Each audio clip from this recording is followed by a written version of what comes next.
سەرۆکی حکوومەتی هەرێم ڕایگەیاند وێڕای ئەوەی یاسای بودجێی عێراق بارگرانی زۆر بۆ هەرێم دروست دەکات، بەڵام ئێمە بە تەواوی پابەندین بە جێبەجێکردنیەوە.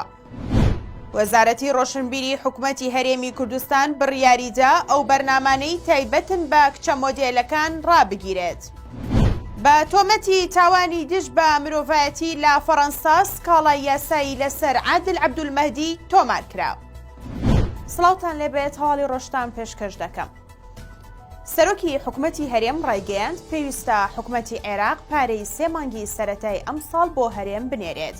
لە دوای کۆتایی هاتنی کۆبوونەوەی ئەنجومەنی وەزیران لە کۆنگرێکی ڕۆژنامەوانیدا، مەسرور بارزانی سەرۆکی حکوومەتی هەرێم ئاماژەی بۆ ئەوە کرد یاسای بودجێ ئەم ساڵی عێراق پێویستە لە سەرەتای ئەم ساڵەوە جێبەجێ بکرێت.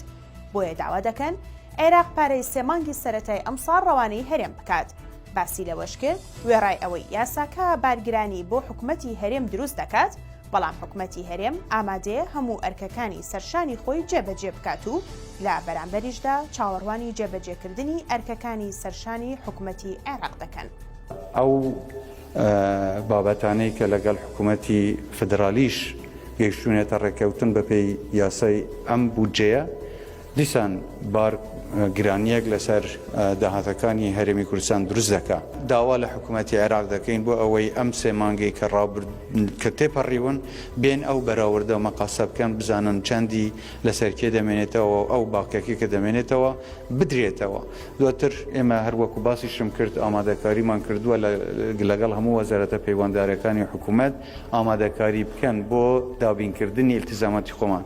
ئێمە لە پێش چاوی ڕایگشتی عێراقی و کوردستانی و جیهانی لە هەموو لایەکەوە دەڵێن کە حکوومەتی هەرێم ئامادەیە بۆ جێبەجێکردنی هەموو ئیلتیزاماتی کە بەپێی ئەم یاسای بودجەیە کەوتۆتە سەر هەرێم. وەزارەتی ڕۆشنبیری حکوومەتی هەرێمی کوردستان بڕیاریدا ئەو بەرنامانەی تایبەتن بە کچە مۆدێلەکان ڕابگیرێت.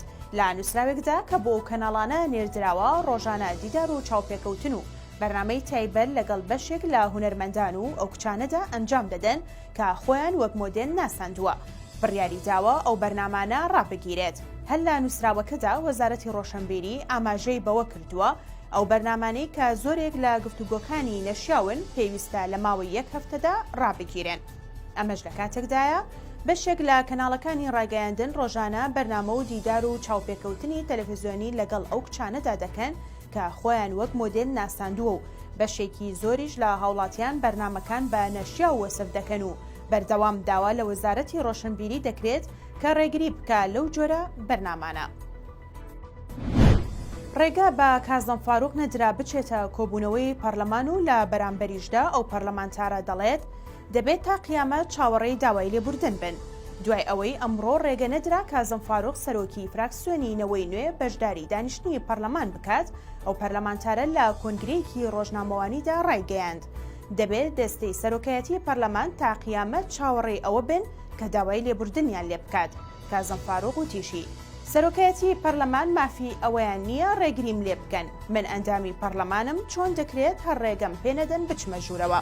ئەمەش لە کاتێکدایە بەهۆی ئەوەی لە دانیشتنی پێشووی پەرلەمانی کوردستانەوە کازم فاروق پێڵاوەکانی گرت تا دەستەی سەرۆکایەتی پەرلەمان با زۆرینەی دەنگی پەرلەمانتاران بڕیاردرا هەتاوەکو ئەو پەرلەمانتارە داوای لێبوردن نەکات ڕێگەی پێنەدرێت بچێتە دانیشتنەکانی پەرلەمانەوە.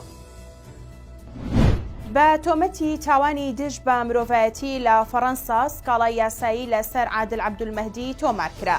سەرۆکوەزیرانی پێشووی عێراق تۆمەتی تاوانی دژ بە مرۆڤایەتی دراوەتە پاڵ و لە فەڕەنسا سکاڵای یاسایی لەسەر تۆمار کرا.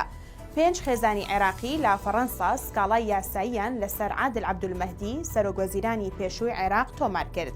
ئەویش بە تۆمەتەکانی تاوانی دژ بە مرۆڤایەتی و ئەشکەنجەدانی دەستگیرکراوان.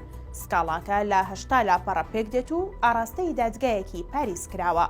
بڕیارە لە ماوەی داهاتوودا دانیشتنی تایبەت بە دادگایکردنی عەبدولمەهدی بەڕێوە بچێت. با گوێرەی ئامارەکان لە خۆپیشاندانەکانی ساڵی 2019 عێراق زیاتر لە 600 کەس کوژراون، 30,000 کەسیش بریندار بوون، ئەوە جگەل لە تیرۆرکردنی دەیان چالاکوان. تۆمەتەکانیش بۆیە ئاراستەی عەبدولمەهدی کراوە چونکە فەرماندەی گشتی هێزە چەکدارەکانی عێراق بووە.